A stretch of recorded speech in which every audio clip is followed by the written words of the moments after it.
ఫ్రాగ్తో attacking మంచిగా ఉంది. ఈ ఫ్రాగ్ కూడా మస్తు పనిచేస్తుంది. చూడు అక్కడ చేపలు ఎన్ని పడ్డాయో చూద్దాను. దీంట్లో ఒకసారి బ్యాక్ టు బ్యాక్ పడుతూనే ఉన్నాయి. మళ్ళీ కూడా చూపిస్తాను చూడు లైవ్లో మీకు.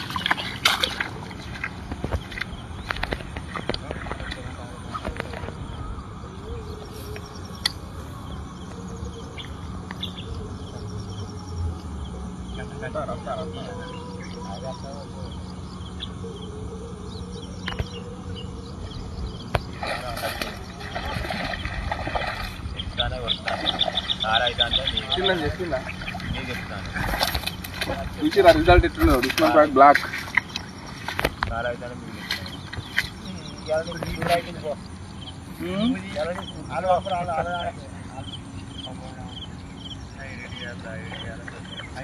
అది మా వాడు ఇంకోటి ఉంటే ఆడు మా ఆడ దగ్గర సగమాన్ని కొట్టున్నా. రేపు వస్తాడు కానీ